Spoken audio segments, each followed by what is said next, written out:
Thème 2, les déplacements, partie 2, mouvement et énergie, chapitre 2, énergie chimique et électricité.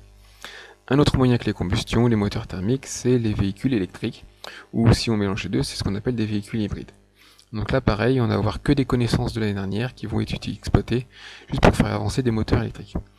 Donc, pour les moteurs électriques, on a un stockage d'énergie chimique dans des batteries, ce qu'on appelle aussi des piles rechargeables.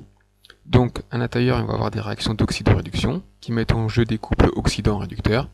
Pour rappel, un oxydant, c'est une espèce chimique qui va capter un ou plusieurs électrons, alors qu'un réducteur, lui, va céder un ou plusieurs électrons. Donc il y a des demi-équations électroniques, de la même manière qu'il y a des demi-équations protoniques. Donc une réaction d'oxydation, elle met toujours un échange d'électrons entre un oxydant et un réducteur de deux couples différents.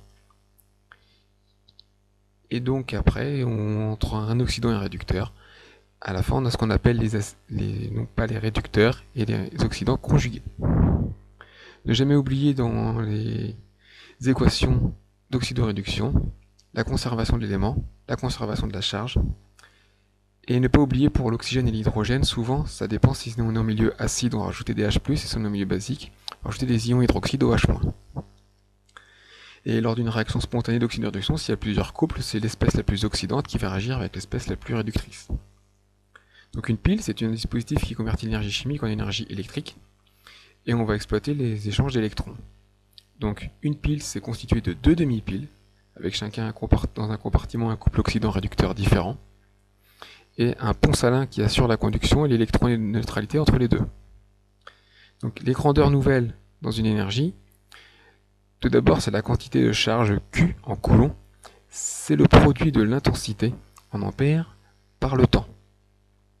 Et ça implique une nouvelle unité qu'on appelle l'ampère-heure, qui équivaut à 3600 coulombs pour 1 ampère, et donc 1 heure 3600 secondes. Voilà. Cette quantité d'électricité, elle est reliée à la quantité de matière aussi. Elle dépend de la quantité d'électrons, parce que ce sont les électrons qui apportent les charges.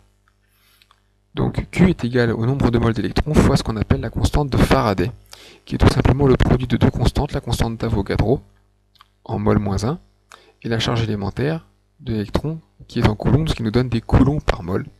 La constante de Faraday vous sera toujours donnée. Alors, ce qu'il faut être vigilant, c'est dans les demi-équations du couple, le nombre de moles d'électrons, ça dépend du nombre de moles du réactif et surtout du nombre d'électrons échangés. L'ion argent qui donne 1 électron, donc ce nombre de moles d'électrons sera égal au nombre de moles d'argent, mais si par exemple pour le manganèse qui lui donne 5 électrons, ça sera donc 5 fois supérieur.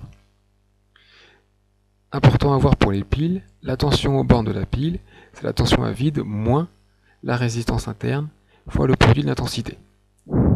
Donc plus l'intensité est importante, plus la tension baisse dans une pile. Et dans une pile, ce qui compte aussi, c'est la quantité d'énergie disponible, donc le stock d'énergie chimique.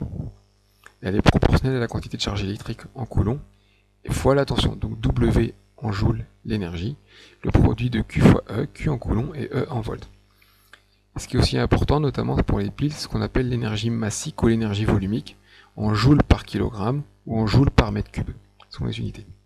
Donc quand une pile se décharge, il y a deux réactions chimiques simultanées mais différentes. Il y a l'oxydation à l'anode. Donc du côté des électrons, elle les cède, donc c'est le côté négatif. Donc par opposition, à la cathode, il y a la réduction, qui elle attire des électrons, c'est donc le pôle positif. On rappelle que le courant électrique va du pôle plus au pôle moins dans le circuit. Après, on voit des exemples de piles qui ne sont pas à connaître par cœur, mais qu'on retrouve très souvent.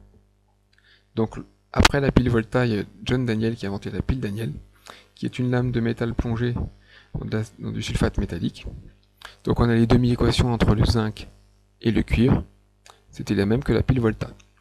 Mais seulement ça, elle n'était pas exploitable. Donc, Georges Leclanché a inventé ce qu'on appelle la pile saline, qui fonctionne en milieu acide, avec toujours le zinc, mais cette fois le couple avec l'oxyde de manganèse et l'hydroxyde de manganèse.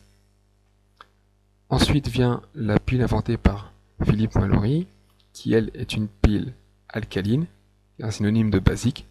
Donc on retrouve notre couple du zinc, et là encore notre oxyde de manganèse, mais là cette fois on est en milieu basique. Autre pile qui a été développée, c'est celle d'Humphrey Davy, conjointement avec William Grove. Et là on voit les couples H plus H2, et les couples O2H2O, et on voit que l'équation globale de la pile, c'est H2H2 plus O2 donne 2H2O, soit ce qui est équivalent à la réaction de combustion. Donc c'est pour ça qu'on appelle une pile à combustible. Donc ça, ce sont des piles qui ne fonctionnent que dans un seul sens, jusqu'à ce que le réactif limitant soit épuisé, puis après il faut la jeter, enfin la recycler plutôt. Seulement, on utilise aussi ce qu'on appelle des batteries, ou des accumulateurs. Donc l'accumulateur, il transforme l'énergie chimique en énergie électrique en mode générateur. Par contre, en mode récepteur, c'est-à-dire quand on le recharge, l'accumulateur transforme l'énergie électrique en énergie chimique. Et donc les accumulateurs sont aussi appelés des batteries. Donc leurs réactions sont donc dites réversibles. Et donc on voit un exemple concret, ce sont les réactions des batteries des voitures, qui sont des électrodes au plomb, avec les couples Pb, Pb2+, et le couple avec l'oxyde de plomb et le sulfate de plomb. Et donc on voit que la réaction globale à la charge est opposée strictement à l'équation globale à la décharge. Et de manière aussi très courante désormais, notamment dans les ordinateurs ou les téléphones, on a ce qu'on appelle des accumulateurs